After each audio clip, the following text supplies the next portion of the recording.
Hey, there he is. Hello again. How are we? Long time no see.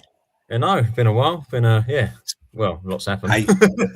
How you been? How you doing? You all right? Yeah, all good. Are you nice all and good. calm? Are you all ranted? You got it all out of your system? Yeah, glad it's out. Just glad it's out there. To be honest with you.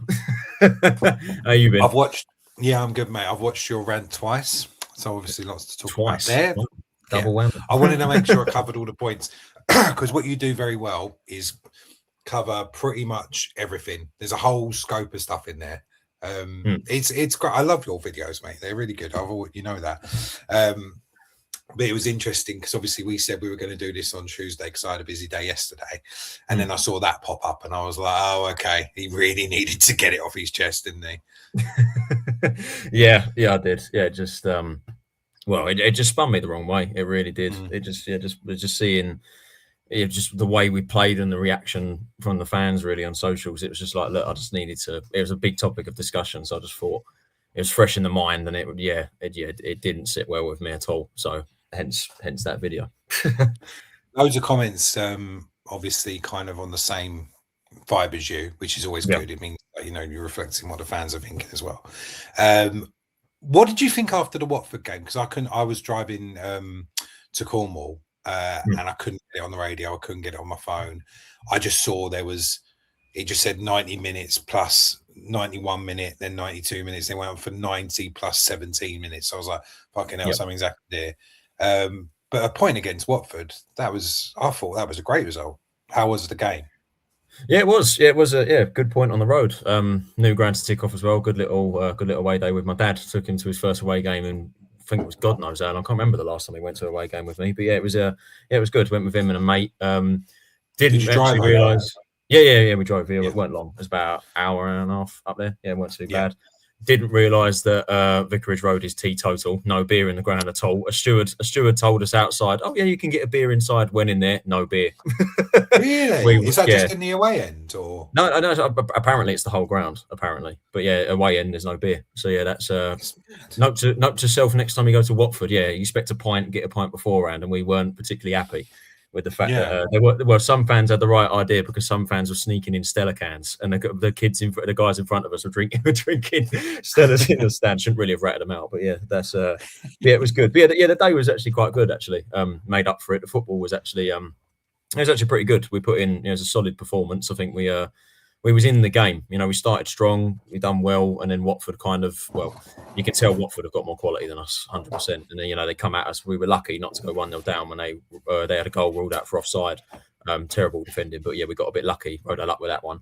And then second half, Jones got the subs spot on. Godden's goal was superb, absolute great goal, wasn't it? Away end, superb goal. So happy for him as well. And the limbs in the away end was ridiculous. That really Barry years, didn't it? Like that's what he was so good at last. Just catching it on the turn. That's what he does so well. He just doesn't give anyone any time to set themselves. That's what we've missed all season. Just a natural finisher, someone who can do that. And I was really really happy for him. But then after that, Watford just threw the kitchen sink at us. They deserved to score. I mean, Iran Kunda was ridiculous. I mean, he deserved that goal. Will Mannion though. What a performance. If it weren't for him, we could easily have lost that by a good margin. Watford they absolutely hammered us in the second half. They could easily have won it. So from that perspective, you've absolutely got to take that point. The reason when there was so much added time was, of course, Connor Cody got knocked unconscious from a long-range effort from Tom Ince. Ball straight in the mush. Thankfully, he's all right. Obviously, concussion protocol. He didn't play on Saturday, and rightly so. To be fair, if he had played that game, what a warrior he is. But thankfully he's okay. And I felt we'll come away with that, considering that Watford hammered us to pieces in the second half. I think you're definitely taking that point 100%. Yeah, when someone had told me, "Oh, Cody's got knocked out," it's like it almost sounded like he got two-footed or something. He just got a ball in the face, and it's almost a little bit like that's what's supposed to happen. Yeah, like I'm not saying body in the line, isn't it? It does feel like the type of thing that your granddad would have said. He did what? Our balls weighed like 12 stone, and they were made out of your enemy's skin. Like he didn't don't get knocked out by a football. But no, I haven't seen it back actually. I don't think they showed it on the telly. I think they sort of cut away from it because it was it looked so bad. Yeah, he was down for a long time. Like the longer it went on, I think everyone was in the stands like, "Oh, this ain't good." And then eventually he got stretchered off, and we was like, oh, thank Christ. And then I think it wasn't actually long until the club come out and said, yeah, he's fine. He's been discharged from hospital. So yeah, it's all good. But it's 2 weeks minimum. It's 2 weeks minimum he's got to be out for, isn't it? So I don't know. Can he come back for? Can he come back for the next game? I think that would be. I know, because the Watford game was on a Monday. No, I don't. Yeah, I think he just misses it. So I think his next game will probably be Ipswich. If we're going off of that, I'm not sure. He might be able to. I don't know, but I'd imagine not. Yeah. So what? So obviously this was the lineup for Watford. You saw this on the way down. Any complaints? Anything you weren't happy with? I mean, we talk about the inevitable shortly. I'm sure it'll come up at some point. But is there anyone there that you thought, no, do you know what? I'm not having that. Well, it was probably that inevitable, to be honest. But yeah, Connor Cody coming in was nice to see. I felt Coventry was a bit exposed against Bristol City. I think he just kind of opened the midfield up a little bit, and I think Cody would offer that a bit more assurance, and I think he did, to be honest. And obviously TC was probably the only downside, because we know how much we don't like him starting. But he actually played quite well, to be fair, against Watford. I'll give him his credit. I think he actually played well in that first half. Went missing in the second half, but that was because we played him at wing back, which is to be expected. But yeah, lineup wise, no real complaints. It's almost a mirror image of exactly what happened on Saturday, isn't it? You move him to wing back, and then I said it in the last video we did. I've got no issue with Campbell at all. I think he's a very good player for what he is. He's just being mismanaged. He's just being mismanaged by Jones. He's playing him in the wrong position, and he's playing him at the wrong times. And that's probably, how long can we talk about the positivity of Watford before we come on to this weekend? Anything else that you enjoyed? Was it a nice drive? Was it a good car? What car were you in? We was in our mate's work van. When our mate's work van.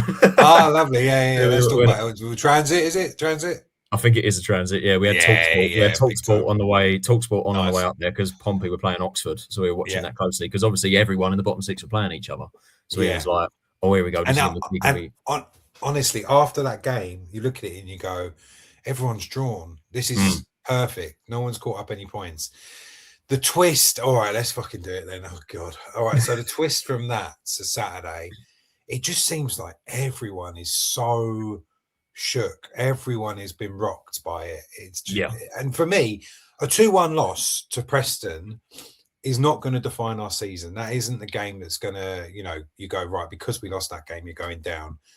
I think everyone's just so pissed off with how we've been playing at home recently. It's all sort of just boiled up into this big melting pot. Since that Oxford game, it just seems like every result has sort of just been a bit shit.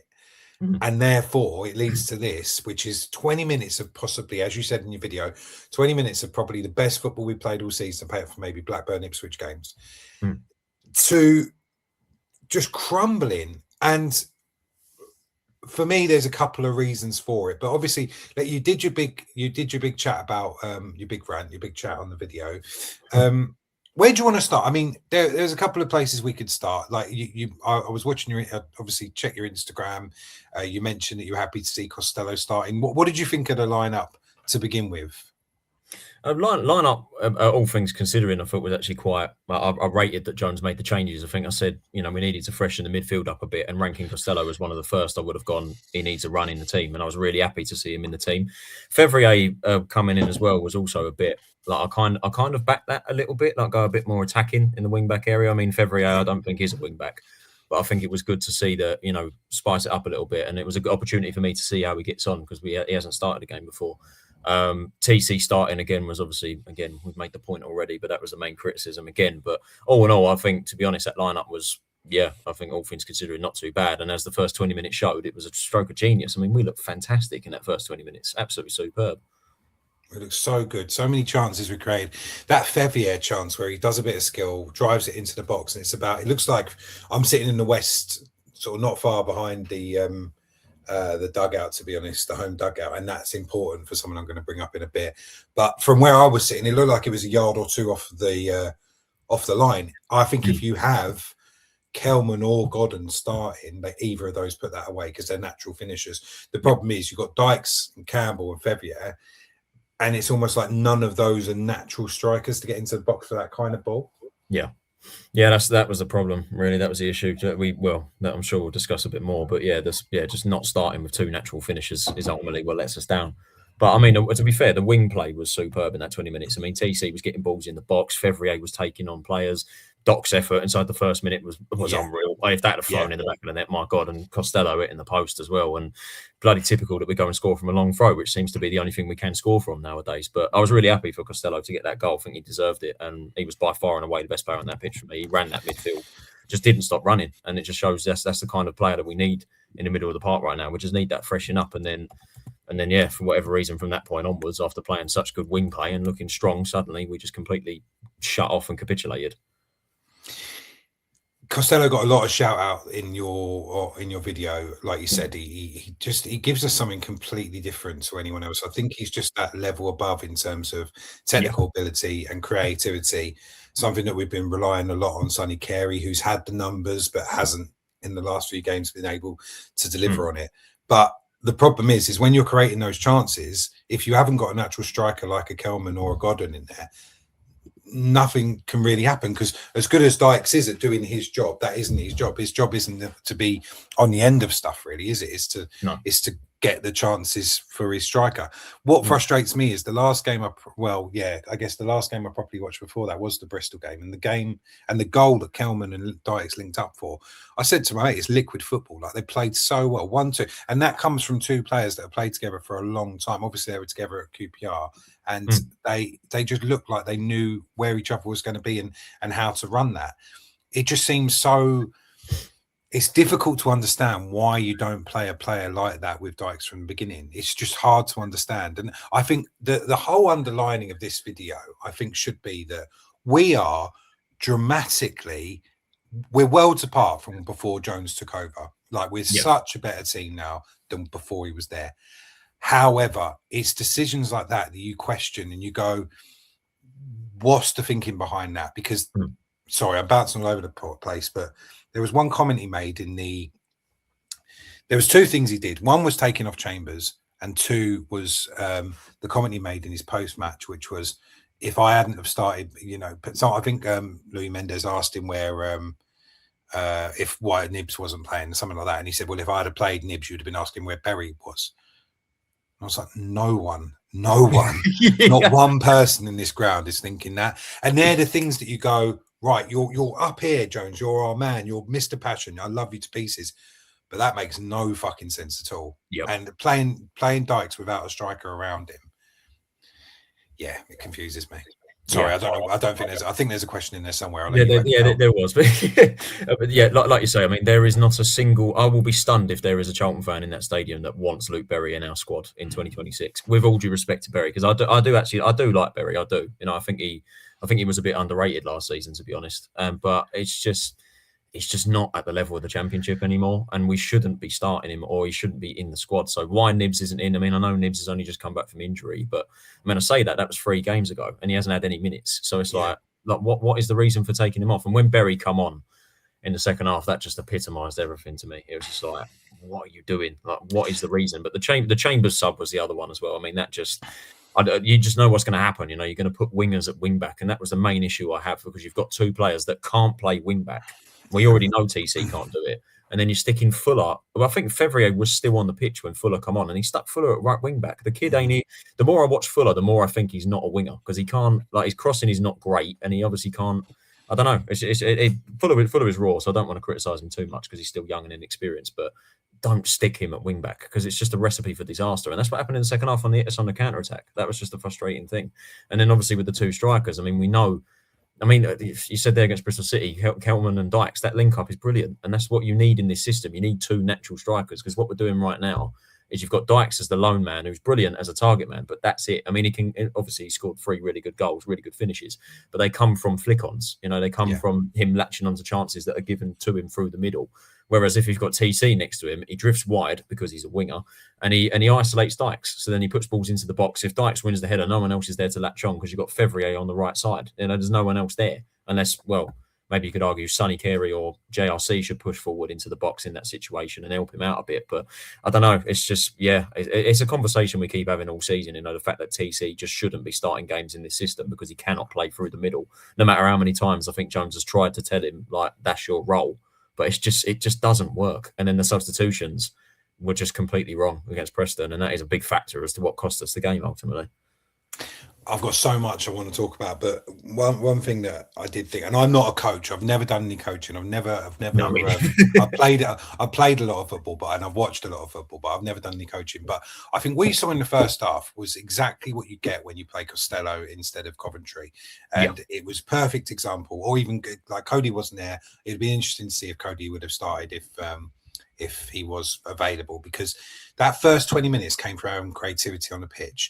The last 25 minutes is what you have when you've only got one sort of anchor or one pivot, because we were just overrun and it was embarrassing how they were just walking through us. And I was saying to my mate at half time, like, I don't think we would have created those chances if Costello wasn't on the pitch for the first 20 minutes, but I don't think they would have been walking through us like that if Coventry was on the pitch to sort of tidy it up. I just don't think it would have happened. And the other thing is that Potts was their man of the match. He gets one assist and he gets one goal. Chambers was sort of dealing with him. Now, Chambers can't play more than 60 minutes for whatever reason Liverpool have said.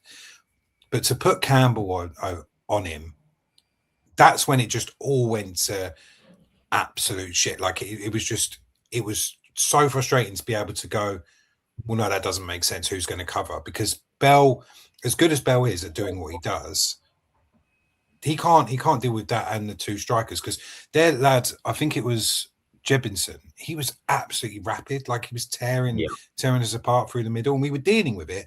But then the overload on that side, because Campbell, as good as he is at what he does, he's not there tactically. He doesn't know what he's supposed to be doing at wing back. And the guy sitting next to me was like, fucking hell, mate, you're having a go at Campbell for not being far enough forward, and you're having a go at him for not being far enough back. And I was like, yeah, but that's where he's playing. That's what Chambers was doing. Chambers was doing that. He was getting up for the attacks and he was dropping back. And the way that he inverts now as well and comes into the middle, that ball was, Fevier's ball was amazing, but that ball that Chambers played in the first 20 minutes as well was unbelievable. Absolutely perfect. Like, that's what Chambers offers you as well. But he is tactically aware enough to go, right, Potts is my man, I'm going to deal with him. So to just leave Campbell one-on-one with him just seemed ridiculous. And then they go and score the goal. But when Campbell actually swapped over with Fevier, it was only for a couple of minutes, but you saw that there was a little bit of a glimmer of, I think Campbell had another run down that side. He had that the left back on, or right back, it would have been on toast, and he goes past him. It's like, well, do that from the start and well, maybe not let Fevier do with him, but at least double up on Potts, because he was running that game all the whole way through. And Jones even said after the game, "Oh, Potts does that week in, week out." If you know that, don't put your worst defender against him. Like, that doesn't make any sense. And the reason I bring all this up is because I'm sitting there with my dad. We're sitting, I don't know, with row W or something. Like, we're quite far back on the lower tier. I shouted, like, when Chambers Campbell got done by Potts again, I just said, "Oh, for fuck's sake, Jones, get him off." And then my dad, he looked back, made eye contact with my dad. This is Nathan Jones, and you don't need to believe this, but I promise it happened, and you might have even noticed, because the thing that had happened just before that was a ball was whipped into the box. As soon as Godden come on, a ball's whipped into the box, and it's exactly where Campbell should have been, and you should have seen the meltdown that Jones had on the side. It was ridiculous. He was so pissed off. And we went, "Get him off," and he turned around and just shouted at my dad, like, "What the fuck do you want me to do?" And I just thought, he's lost it. You can't do that to your own fans. Like, we're entitled to our opinion, and yes, you shouldn't swear. Forgive me for that. But it was obvious that was happening, and then they go and score the other goal, and you're just like, this is it's an issue that's not getting dealt with. And what I worry about, and I think you said it in your video, towards the end, he just kept throwing on players, attacking players. It just seemed like there was no kind of thought behind it. Like, there was no system. It's just a case of bomb the ball in the box and we'll probably get something, because we're playing towards the covered end. We had about 3 or 4 chances. Some of them looked all right, but you mentioned Berry coming on. The one reason you bring Berry on is to have a volley from the edge of the box. He had a chance of doing that and he let it drop. So again, it's just this thing with Jones. It's like, you can't thank him enough for what he's done. We're 100% a better team under him. I don't think even if we go down, he gets sacked. I think he's got enough credit in the bank.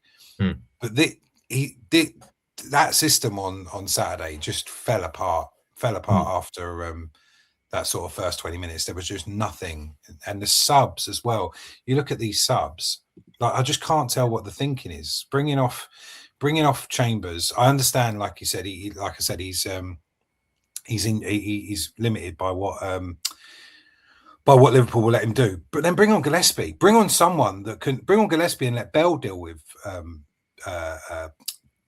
Potts on the wing, because I trust Gillespie a lot more than I trust Berry or Fuller to do that job. We know what he's going to do. Again, I've just done a big old rant. I'm doing my little rant. I just need to get my own little video. It just didn't seem like there was any thought process behind it. Funnily enough, I don't actually think, when you said Jones turned around and shouted at your dad, or well, aimed at you, I'm assuming, but I don't think that's actually the first time he's done that, to be honest. I think I've heard a few instances where that's happened, but there was just no thought process behind it. Like, I mean, we know full well that Campbell isn't a wing back. I mean, yes, he's played that position enough time, so you could argue, okay, he needs to at least know who his man is, and he needs to at least know to track back and things like that. And like you said, if Jones is having a go at him for pushing forward, like, come on, like he's told him you're playing wing back, and the whole job of a wing back is to push forward and come back, and that's what Chambers was doing. If you're going to bring Chambers off, you've got to either stick Bell at left wing back, who we know can't really do that because he's not got the legs to do it anymore. That's where you bring Gillespie on to cover him, which I agree with.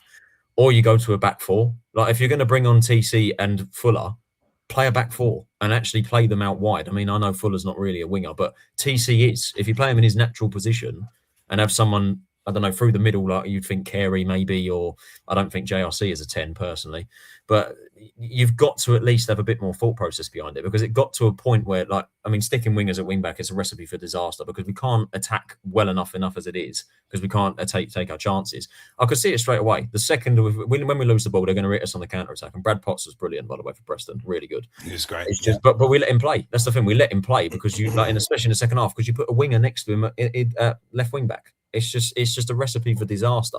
And then after that, he's just gone, oh yeah, well, all right, we'll just throw the kitchen sink at them. But the thing is, I mean, everyone says that we end games strong. We don't really end games that strong. I mean, look at the Preston game, look at Bristol City, and look at Norwich. We've done the same thing. We lost all 3 games. We've thrown attackers on the pitch, and our only game plan from that point onwards is just punt the ball long and hope something happens. It's the same thing over and over and over again, and it hasn't worked. We've lost 5 of our last 6 games at home, and that's all we do. Like, when things don't go well, I couldn't tell you what our formation was come the end of the game. There was just no game plan. There was no game plan at all. And it was just obvious that we were going to end up losing that game. And look, I mean, I completely agree with you. I think that I will never say Jones out. I think he's got more than enough credit in the bank to last him until, at the very least, midway through next season. Yeah. But that doesn't mean he's immune to criticism. Like, you've got to call that out. Like that, like the system changes. Like, it's so obvious to me now that he's sticking with a system in terms of actual players and in terms of actual performance. And it just, for right now, it just isn't working. I don't know whether that's down to the system just not working now or whether it's the players. I'd be more inclined to say he's not using the players in the right way. You know, we know TC has been mismanaged. He's not a wing back. Fuller's not a wing back. Why is he coming on? Why is Berry coming on? Why did Rankin Costello come off when he did? What did he merit to be subbed off? It's just, and now we're in a situation where, you know, I think that, I think the meltdown, I agree with you. I think the meltdown is from the results that have polled on and things haven't been good. But now suddenly we're in a less comfortable position in the relegation fight. We're 5 points are clear. That's not safety at all. That's why I said when we were 9 points clear, we're not safe yet, because, like, well, mathematically we're not, but we're, like, you know, right now we're struggling to get results and we're struggling to see games out, which we used to do brilliantly at the start of the season. We could do that. We could see games out. We could score goals late and we could bounce back, and we can't do that right now. And now we're in a situation with 4 games to go where you think we've got a guaranteed 3 points against Sheffield Wednesday. That's not a guarantee at all. I'm not confident going in against Sheffield Wednesday. And the thing is, if we lose that, we're bang in trouble. So something's got to change. That something has got to change. But yeah, like I said, I'm not Jones out, but that performance against Preston just epitomised everything that's just wrong with what we're playing right now. You can't do that. You cannot do that. Make those changes and throw the kitchen sink and expect something to happen. Like, it's like different week, same result every time. You cannot expect to do the same thing over and over again and expect a different result. It's going to happen every time, and it's frustrating watching us play right now. I want to look at the highlights. I want to look at the table. I also want to look at the run-ins. But one thing that you mentioned is the throwing a kitchen sink. It is glaring. It's a glaring omission of Kelman not coming on. Yeah. When all those other players have come on and you've got an extra sub, you can bring on 5, can't you? I know it's 3 moments in the game, but I think didn't Godden come on? I think, didn't he? So I think that was the fit. Oh no, sorry. Yeah, Godden and Fuller came on in the same moment. Right, sorry, I didn't see that Godden come on for. Godden and Fuller came on in the same one, and then Leeburn, and then Berry in '88. Now, if you're what I can't understand if he's thinking, I'll just throw the kitchen sink at it. Why isn't Kelman coming on? Like you said it in the video, 3.5 million for him. He played well with Dykes in the Bristol City game. Did he play against Watford? I don't know. No, it was dropped. That's the thing. It's a lack of consistency. You know, Kelman. I don't think Kelman had the best of games against Bristol City, but he linked up well with Dykes, and the fact that we played 2 natural strikers is what we need to do. There's no consistency in the team. Like Kelman, even when he scored 2 goals in 3 games recently, he was dropped. Like there's no consistency, and someone like Charlie needs to get more minutes. And the fact that he's not coming on, I mean, the thing is, if we bring him on as the 5th sub, at that point you've got Dykes, Fevrier, Leeburn, Berry, Fuller, Godden, and then Kelman. That's 7 attacking players. Yeah, like that's way too many at that point. I mean, 6 is bad enough. 7 would be way too many. But what's mad is just it's just the times that you do it, because you bring Godden on for Chambers, and Godden sort of goes and pushes up with Dykes. All right, I like that. I like Godden coming on. That's a good sign. You think he's got the opportunity because he did it in the last game. Fuller coming on, he gives us a bit of a spark, but he sort of, like you said, goes and plays on that right-hand side rather than going through the middle. So that's a bit confusing.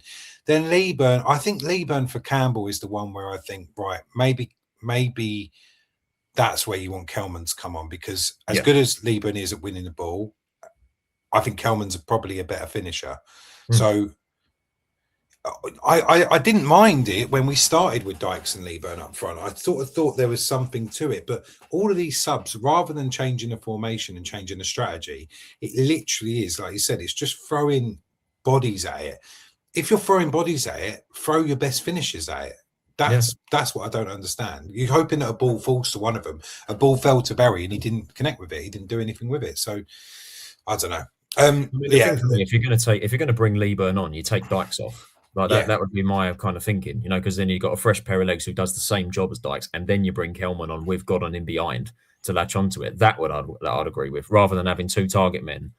And I don't know. It's like I said, it's just situation. Like, and we know Jones is notorious for making subs A at the wrong time, and B subs that, I mean, sometimes he can get them right. Watford, he got it spot on. I think the subs were spot on at Watford, but then he can also get it very wrong. And on Saturday, he got it very wrong, and it cost us the game ultimately. Going back to a point you made earlier, whether it's the system or the players, I think that what the first 20 minutes showed was that the system can work. You can't create that many chances and not have a good system in place. The downside of it is the last 25 minutes and then the rest of the second half, because it just didn't seem to follow through. Something was missing, and I do think it maybe is a bit of steel in the middle of the park, which is what Cody's added, which is what Coventry gives you a bit of. I don't know who you lose in that middle, but again, it's something you mentioned in the video. Can't really think of anything Carey did.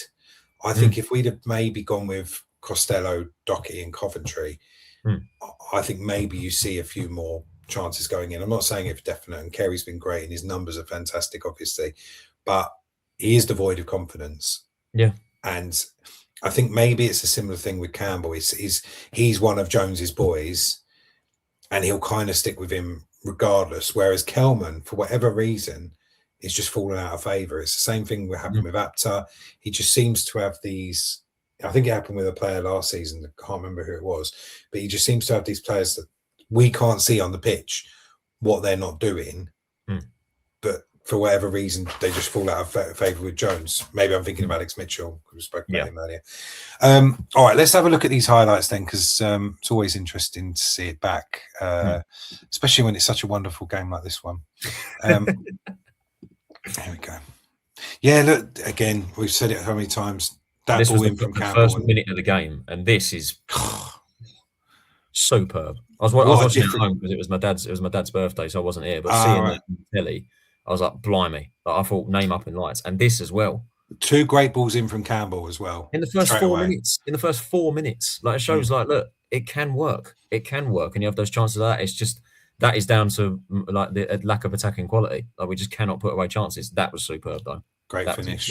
Great goal. And Jones was unbelievable. You can see he's injured. He's playing with a massive knock. You can see it on his face. But he was playing up front towards the end as well. Yeah. Yeah. This was Dykes nearly missing the rebound. Yeah, mate, you get your foot on that. It could be a different game. I think the defender sort of rugby tackles him down a bit, doesn't he? That shot was, it did look like that shot was just designed to get a rebound from Campbell. Yeah. That header, what can you do about that header? Bell could arguably do better to get to it, but it's just one of them crosses. Like, it come from nothing. It's a great. He's got 2 men on him though, Bell, hasn't he? He has, yeah. It's a great ball. Where's Jones there? Where so is Jones that's Jones at the front, isn't it? It's just over his head. Yeah, it's just gone over his head. Bell, you could argue Bell could do better maybe, but it's a good header. It's a good cross and a good header. You can't really do anything on it. And then Potts' assist. We didn't really react to it after that. Really, it's frustrating. Jones is he's out there and he's trying to be everywhere. Good. That was a great recovery tackle. Great tackle. Ramsey had moments of prem in him. Ramsey can do that. The moments of he had moments of prem in him this game, and also moments of League One. Like, there was a couple of things he did that misplaced passes and that kind of thing. That you're just thinking, Ramsey, come on, you're you're probably our best player, but he still does make a little ricket every now and again. And here come all the chances. Yeah, that Fevrier. No. Oh God, that was Jones, wasn't it? Yeah, see Jones in the middle of the box. Straight at the keeper, wasn't it? Straight at the keeper. So if that falls to Godden, I do wonder, like, look, Jones again. Look, Jones is our best strike. That flick on. Oh, that flick on in the crowd was unbelievable. And that finish from Dykes there, I'll just go back. Like, this is what I mean with him not being a natural goal scorer. The touch is brilliant. Sets him the up touch is great, and it's on his left foot, I guess, as well. Yeah. But again, natural finisher, Kelman or Godden, does that go in, you know? Yeah. No, losing it a bit. Yeah. I mean, I think let's go back. Let's have a look at the table because, like you said, it's whether or not I've obviously been more optimistic than you, and I think most people. I'm pretty sure we're safe. I think we need one more point, and I'd say that 50. You go, yeah, we're all right. It's just the last 4 games really that have just really put us all in a bit of a downer. I mean, one win and suddenly that all changes. Even a draw, I think that depending on how results go this weekend. I think that table was updated, by the way, from the last game. I think that's from before the. Is that or is that right? Monday 6th of April. Yeah, Monday 6th of April. Why? What one do you reckon's out? I think this was the table after the Watford game, unless that hasn't improved. No, this is up to date. This is oh, is it? Yeah, 6th of April. Oh no, you're right. Why is it saying that then? That's why. That'll be why. Okay, there you go. Let's go again. That's going to say, yeah, because if we were still 8 points clear, then it wouldn't be as much of a meltdown. Suddenly it's right. Because I thought that was right. Yeah, there you go. That's updated. There you go. Yeah. That's the one. So you're looking at. I mean, Portsmouth have still got that game in hand, which takes them a point below us. I don't see Leicester turning it around. No. I can't see it. I can see Oxford keep playing themselves out of it, but I can't think that we won't do better than West Brom, Blackburn or Portsmouth. I just think one of those teams is going to be worse than us. It does just feel like we need that just point, like not even a win, just a point, like with a 50-point buffer, like, and then we've done it. The issue is just that, like, I mean, winless in 5, the way we're playing right now, especially at home, I don't really know where that point's going to come from. I mean, I watch. I mean, there's a YouTuber, Ben HD, brilliant, one of the, I think, the best championship content creators, and he was talking about the relegation fight, and obviously he mentioned us, but he didn't really think that Charlton aren't really in it. And the reason he said we're not in it is because we've got Sheffield Wednesday. Like that's why. I've been basing my whole thing on that as well. He said like he can see a scenario where we lose to Ipswich, Hull, and Swansea and still stay up. So it really does feel like our season now just all hinges on Sheffield Wednesday away. And the problem is, I mean, Wednesday are getting, like, I mean, we know they're on the beach, they're dead and buried, unfortunately for them, but they held Leicester to a draw, arguably should have won that game, and then held Coventry, the league leaders, to a draw as well. Like, going to Hillsborough and winning is not a given. It's not easy. What we can't do is be arrogant and be like, oh, it's Sheffield Wednesday, they're on minus points. Yeah, we'll do them. Like, that's not going to happen. Like, it's a tough place to go, Hillsborough, regardless of their form right now. If we get the point, then my rant I done yesterday is completely devoid and no point because we're safe at that point. But if we lose, like I said, we're in serious trouble. We are in real trouble. I mean, you could argue maybe even if we lose that game, we'll be fine as well because the teams below us are also inconsistent. But it just puts us on a bad spiral. And once you're in that spiral, as we saw the last time we was in the Championship, it can go horribly wrong. So, well, this is what it keeps going back to, isn't it? We've been here before, and it weren't good then. It's very similar. It's very similar to what's happened then. But it does. Our season depends on this Saturday getting a result with Sheffield Wednesday. Point, we've done it. Win, yep, sweet, we've done it. Lose, and we're in big trouble. Is the way I see it. I completely agree. I've been also saying I think we've got 3 more points that just aren't on the table because of Sheffield Wednesday. But again, it wouldn't surprise me at all if we go to Sheffield Wednesday, lose, and then go to Ipswich and win. Like, it's exactly the same as the middle. It's exactly the same as the Middlesbrough, Birmingham, and Oxford results. Like, it's just such a Charlton thing to do, and I don't know if that's. Once the points on the board, like you said, let's talk then. But it's happened all season. We've been so good against the big teams and so shit against the teams we should be, and that seems to be our story every year. I mean, we say again against Sheffield Wednesday, it's not easy to beat them. I mean, and look at what they did against Coventry. Look at what we did against Coventry. Like, we got the draw as well, didn't we? Like, that's the beauty of the league, that anyone could beat anyone because we're all pretty shit, really. It's just swings and roundabouts, isn't it? It just depends on who turns up on the day, because this league, anyone can beat anyone. I just have a really bad feeling on Saturday. I mean, Sheffield Wednesday are on the worst run of form in EFL history, 37 games without a win. That just screams us just ending that and then winning. And then, as you said, going against Ipswich, having lost 3 in a row at home and beating them, right? and then doing whole as well, because they're fighting playoffs. Like, it just sounds like the most Charlton thing to do. But like I said, I mean, it feels like we are just sleepwalking our way over the line. Like, we are just slowly dragging our way over. And maybe if I was to say definitively, like, I probably am more confident in us staying up than going down. But like I said, I think that just all hinges on Saturday. Like, if we get beat on Saturday, then alarm bells need to be ringing at that point. And Jones seriously needs to sort some things out and give the players a massive talking to, because at that point, they need to understand that we are in a relegation fight. And I feel like some fans are not really are kind of oblivious to that. Like, we'll still be fine, but we're not. Like I said, 5 points clear. That's not safe at all. Even at 9 points, we weren't safe. So it all just hinges on, can we hit the back of the net? Really, is all it depends on now, because our attack and creativity is just awful. What do you do in the next game to change it if you're Jones? Start 2 strikers up front for a start. I think that just has to be. It just has to be the way to go from now on. I mean, TC, yes, you can argue the last 2 games he's played well in that position, but it's just, you need 2 natural finishers on the pitch. Like, it's as simple as that. Rankin Costello, for me, keeps his spot. I think he ran that midfield in the first half completely.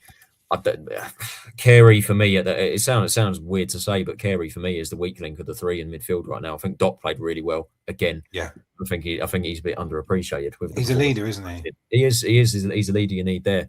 And Costello, I don't know whether you'd say Doc was playing as the 6 or Costello. I'm not sure. But if you take Carey out, I don't think you play Costello in his position, because I don't think Costello is a 10. I think he's more of an 8, more to speak. Like, he's more of that engine in the middle. So if Carey is dropped, you're probably bringing it. I mean, I'd like to see Nibs, or do you even give Fuller a go and stick him in the middle? Because I would probably say Fuller is better in the middle, but Carey for me is the weak link, and I think he has got to really step up his game, because I mean, he's got enough credit in the bank. He's our top scorer, of course he is, but I've noticed performance levels drop off. And someone did make a good point in the comments, actually, saying that, Carey's less noticeable because when he pushes forward, he's got no one next to him. That's where I think Rankin Costello comes in, because he's the only other midfielder we've got that drives forward and wants to attack and wants to create, because that's his game. I just don't think I'd have him as an out-and-out 10. But yeah, Carey's the weak link for me, so I don't know what we do. Nibs coming in is a bit raw straight away, maybe, but I don't know. We just need to find an answer. So I think what we need is to be safe and then let Nibs have a couple of games at the end of the season. Yeah.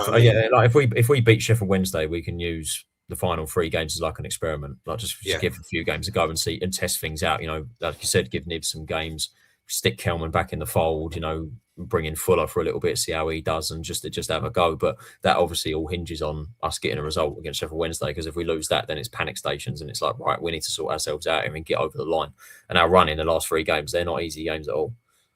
Well, let's go on to the run-ins then. We'll look at all of them. How many points do you see us getting realistically there? Wow. I'm not confident against Sheffield Wednesday at all. I really am not. Mate, this is tough. I'd say. I'll tell you mine. I reckon we get 3. I reckon we get 3 points. I reckon either we lose. If we lose the last 4 games. Yeah, I reckon we get 3 points from the last 4 games. I either think we're going to beat Sheffield Wednesday, and then it will be on the beach. Yeah, and we won't really do anything else. If we don't beat Sheffield Wednesday, I reckon we draw the last 3. I know that sounds ridiculous, but I honestly don't see us not getting a point off Sheffield Wednesday, and then I can see us drawing 2 of the other games. Yeah. I can see us drawing. I can honestly see us drawing the Swansea and Sheffield Wednesday game, and that being it. And it'll be the worst way that we've ever done it. But yeah, I can just see us getting. I reckon there's 3 points in those 4 games, to be honest. I think you're right. I think it's anywhere between 2 and 4. Like I can see a world where we don't win a game for the rest of the season. Yeah. But if we're going to win any game, it has to be Sheffield Wednesday. But I just feel like if we are going to win any game, it's going to be Ipswich, which is just it's mad, isn't it? It's just the most Charlton thing. But anywhere from 2 to 4 points, and that will get us over the line. Not very. Am I right in thinking that they've all got something to play for though? Before they're all still in the. Swansea are mid-table and dead. They've got nothing to play for. So that's the other. Ipswich fighting top 2, so they're gunning for it, and Hull are fighting playoffs. I think that's where I am with it as well. I think that you look at it and you go, if we need a win on that last game, I reckon we could go to Swansea and do it, because, like you said, they're on the beach. If we are desperate to win, I reckon we could. I just think that's what wins you the playoff final. Those that kind of thinking. It's just like pack it full of defenders and just catch one on the break. But yeah, the rest of them. Ipswich obviously have a lot to play for. They're second, and then Hull are 6th. Yeah, so if anyone, I reckon it's going to be that last game against Swansea. Yeah. So if we're giving us 3 points, let's say 2. Let's be pessimistic. Let's say we get 2 points, so we end on 51. Let's look at Leicester's. No, do we need to look at Leicester? Yeah, let's look at Leicester's. I would say Leicester are more. I'm more inclined to say Leicester are probably dead at this point. It takes a miracle for them to get out of it, and that run ain't easy either. Well, they've got Hull, Millwall, and Blackburn. All 3 of those have got a lot to play for, haven't they? And Pompey as well. I just can't see which one of those. I mean, the problem with Leicester is they could win all of them. Like they've got the players. But that's the issue with Leicester is that they can't. There's so many times this season they've taken the lead and not held on to those points, and they've gone behind and come back. Like they can be good on occasion at coming back in games when they go behind, but when they lead, they can't hold on to it. And you see the teams they're playing there. I mean, Pompey, ideally, we need a draw from that realistically, and then Hull, obviously, we got to play them as well. Millwall, I think Millwall will win that. Well, they should, and that'll probably confirm their relegation, to be honest, Leicester. But yeah, Leicester, I think I'm more inclined to say, more than any other team in the bottom 4, that they're going to go down. They're just looking crisis at the minute, and that'll really mess that club up if they go down to League One as well. How many points do you give them? Wow. Again, probably I'm giving us maybe 1 or 2 max. All right, let's say not very confident in Leicester. Let's be positive for everyone else. Oxford's running, so they've got Derby, Wrexham, Sheffield Wednesday, and Millwall.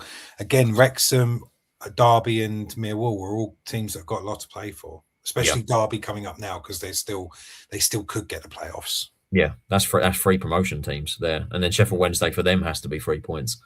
So Oxford should we say 3 points against Sheffield Wednesday? Yeah, I think Oxford beat Sheffield Wednesday. Yeah, I think they should. So should we say they get 3 before the end of the season? Yeah, at a bare minimum. Yeah. I can't see them winning any of them. They could maybe nick a result against Wrexham, or maybe even Millwall. To be fair, at the Den, that'd be quite funny. All right, I'll tell you what. Let's give them 5. I've jumped up a bit, but I could see that, like you said, they've been playing really well. But I don't know whether it's going to happen.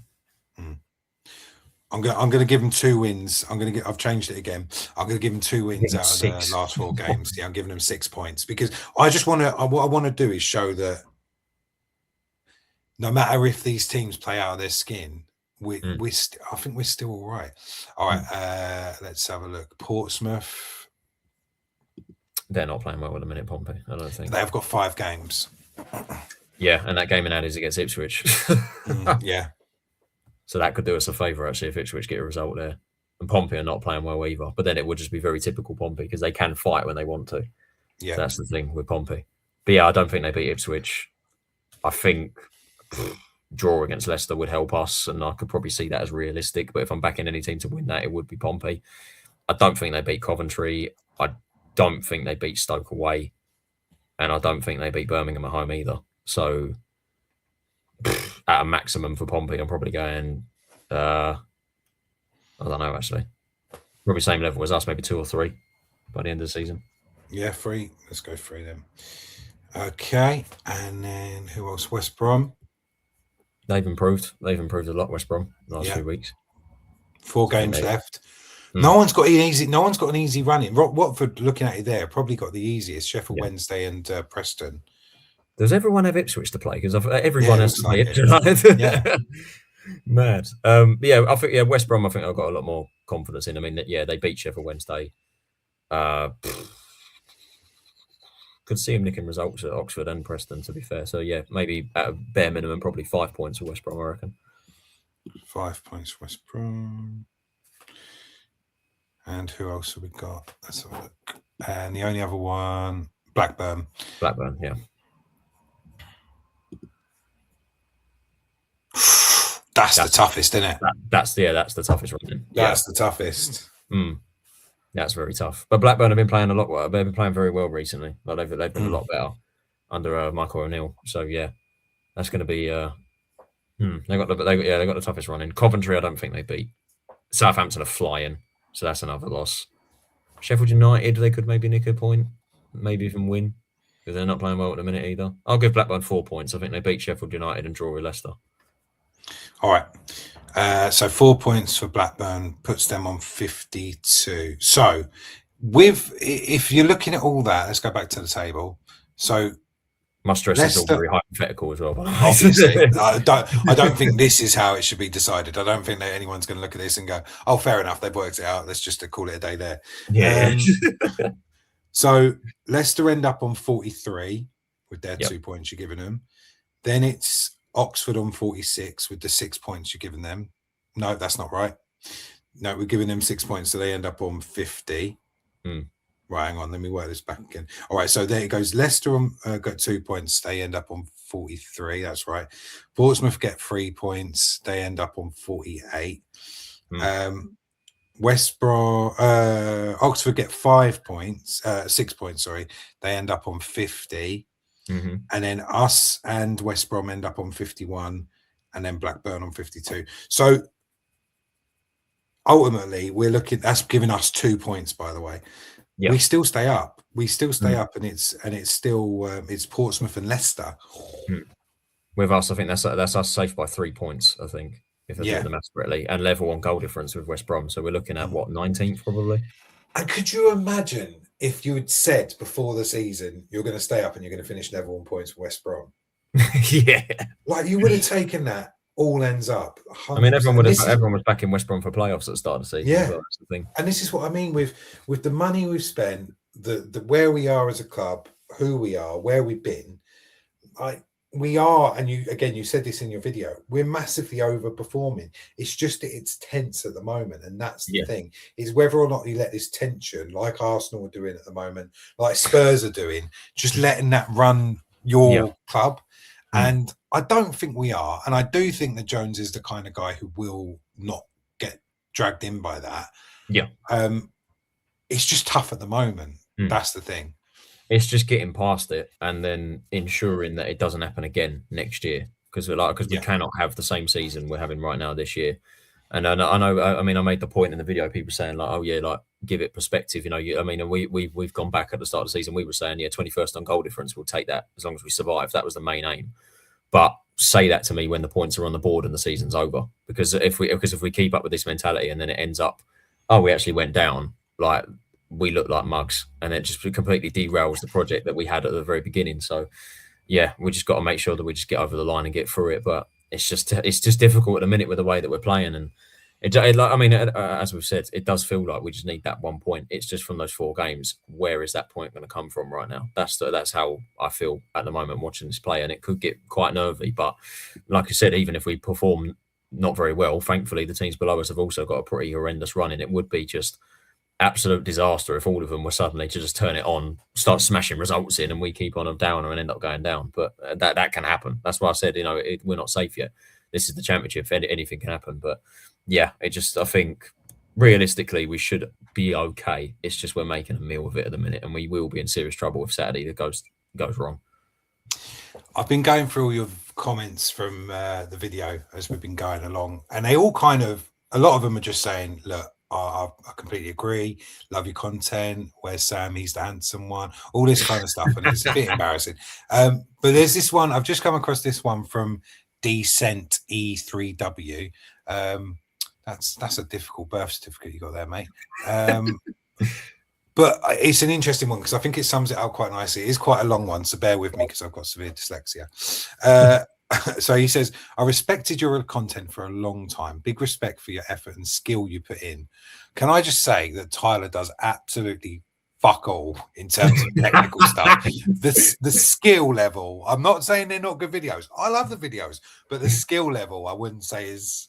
Unless you say you're not wrong. I mean, you can maybe say it's me just being able to just waffle and talk away, but yeah, no, that's a skill in itself. I take this phone and press record. That's it. Like, there's no editing. There used to be editing things when I couldn't be able to afford an editing software, but now it's just straight to the point, and it works. I mean, all the skill I put into that fucking intro video, and we can't even use it. Do you know what I mean? Yeah, I know. I'm copyright for that. Yeah.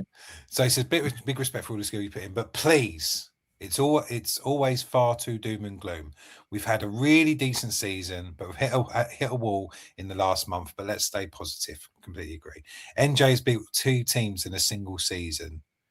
Yeah, I guess so. But maybe that's because we didn't get it right at the. Do you know what it was? Edwards getting out. As soon as Edwards went out, that changed. Yeah, that completely changed it because we didn't have a natural left wing back. I mean, if we'd have had Chambers at the start of the season, it would have been all right. But been fine. Yeah, losing Edwards was the first. That was the main issue. Yeah. We've been in nearly season, by the way. Yeah. Oh, I can't wait. I really like Chambers. I think we should try and buy him unless there's better out there. But Edwards just sorts everything. I just hope that he comes back. He's done it before. He's come back from a bad injury before and been straight back on it. So you just hope that he does that again. Players are trying their hearts out. Yeah, I mean, they definitely under Jones, we haven't had any lack of effort. I think that's fair. Agree that some have been quality. 100%. Agree that some have been strictly average this season, but don't write them off. TC and Nieburn have no experience at this level. They might still improve. Big might. The might is doing a lot of work there, mate. That's a very big might. Yeah. I like them both. I think they're both very raw. Yeah. I think, again, it's just being mismanaged and being, especially TC, just relying on him a bit too much and probably not giving Lieburn enough time. And it's also whether they can make that next step up because that's what we need to do next season. So we need to be going for... We need to be signing players that should be getting in the playoffs rather than players that should be getting in the championship or at least should be getting in the top half of the league. And spending money on players that should be coming in to start straight away rather than they're not back in League One, which is just not good enough. Yeah. Going down would be awful, but not terminal, as the board have planned for it with some real transfer dealings. So likes of Apter and Alafe would come back and be top drawer in League One. Completely agree with that. I think you're absolutely right. That's a really good point, actually. What you don't think of is Tanto, Apter, Kelman. Yeah, you're right. They're not quite good enough for the championship level yet. But apart from Apter, I think it's amazing. I'll probably have him in the England World Cup squad. But but if we do go back down, they'll take us straight back up again. But then the issue with that is almost certainly you're losing Jones. Carey's probably gone as well. Like you've also got to think of the players we're losing from that as well. Yeah, so but I think you get money for them. Overhaul. I do think you're gonna. Jones isn't going. You get money for them, 100%. Yeah. Because if you get the fees that we should be able to demand for those players, I think you can replace them. In League One. remember that we weren't different class in Pony League One last season. We were efficient. Yeah, agree with that. Yep. NJ and the board deserve big love. They were getting real fundamentals sorted for the long term. Whilst a few of the signings have been mediocre at best, we can take faith from the club has been smart and focused on buying players that won't tank the value if we go down. Would you get what you paid for Alafe? Would you get what you paid for even Apta? Maybe Apta was $1 million, wasn't it? I don't think you're getting £1 million back from Gassan. No, absolutely not. I mean, that's the thing. Like some of them haven't worked out. You know, I mean, the fact that Tanto and Apta have both gone back to League One after splashing that money on them. Yes, they're project signings, but you've also got to spend that money in a team in the situation that we're in. They've got to come in and have an impact straight away. You know, that's just what you've got to prepare for that as well. So yes, they're being treated as project players, but it's just gone horribly wrong for the pair of them, especially Apta, who Jones has come out in the press and said is devoid of confidence. He has to take responsibility for that, or a good chunk of that. That is down to him.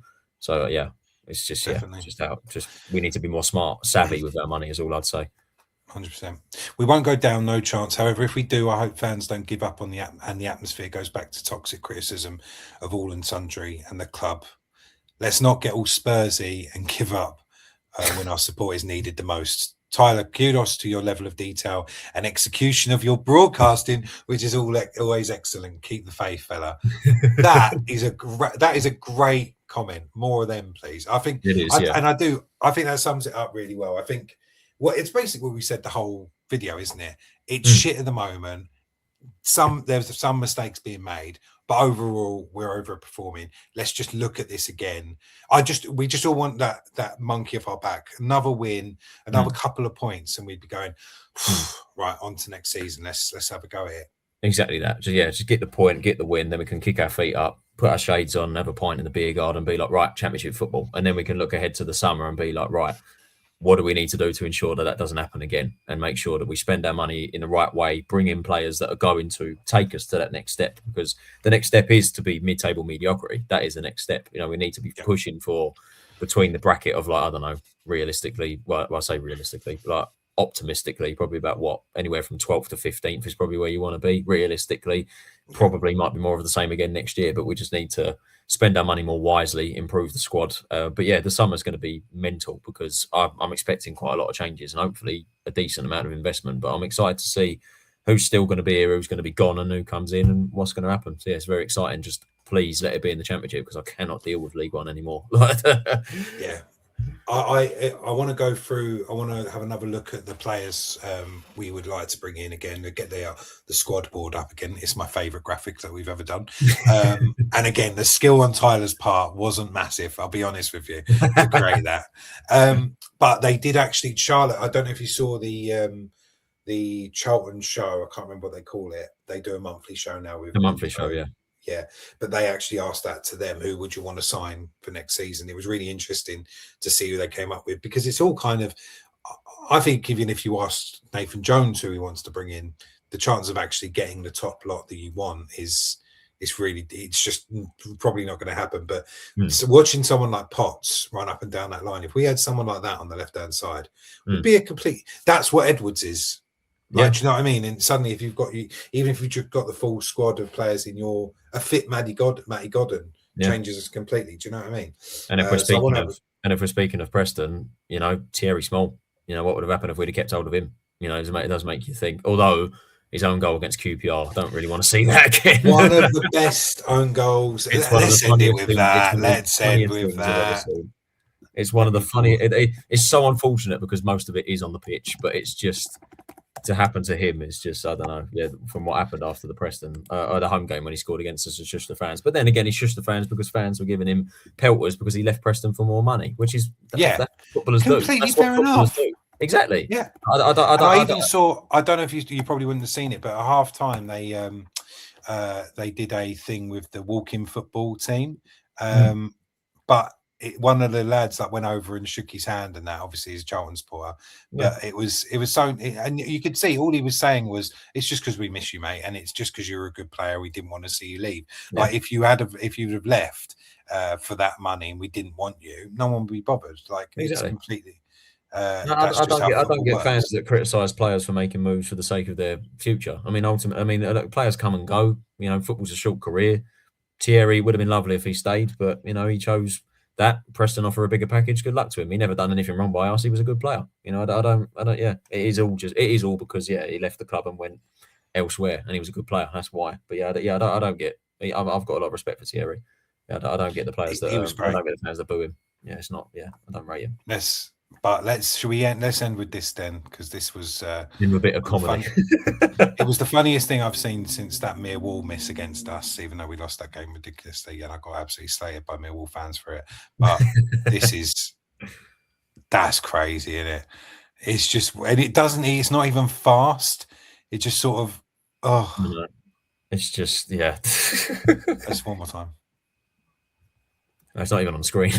Oh, is it not? No. Oh, it says it's sharing. Sorry. Right. Hang on. Oh, it does say it's sharing. Why isn't it sharing? Oh, it's because I haven't. Right. Okay. This is where, even I'm fallible. Do you know what I mean? This is where there isn't much skill for this thing, to be fair. Yeah. We have a rare moment of magic. See, Chef, stop screen. And then just talk amongst yourselves for a second. Here we go. Right. There we go. Lovely. I was just watching that on my own. That's good, isn't it? Can you see it now? Yeah, there it is. Go back a little bit. There we go. I've just watched this 3 times. It's so slow. It's just it's so slow. It feels like he has all the time in the world to clear it. It's just like it's made like the bobble there. Like it's just caught on that bit. It's just, and that cost them a pot of the win as well. They were winning at this point as well. It's just, it's one of the more, it's one of the worst own goals I think I've ever seen. But it's partly not his fault, but yeah. No, but it partly is. I mean, he does kick it in the goal like that. That is what happens. Yeah, he does. All right, we've run over. Thank you very much for joining us, guys. Please like and subscribe and do all that lovely stuff. We'll see you next week after our game with I can't even remember the Sheffield Wednesday. I said that with such authority as well, didn't I? I was like, I really know what I'm talking about. Fucking don't. Sheffield Wednesday. And do you know what? How nice will it be? We're doing this show. I reckon we should do it on Monday, regardless of what happens, whether it's a loss or a win. How nice would it be to sit in here with I'd take a draw. At this point.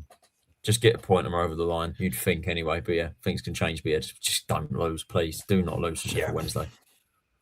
Right. We'll see you next time. Take care, guys.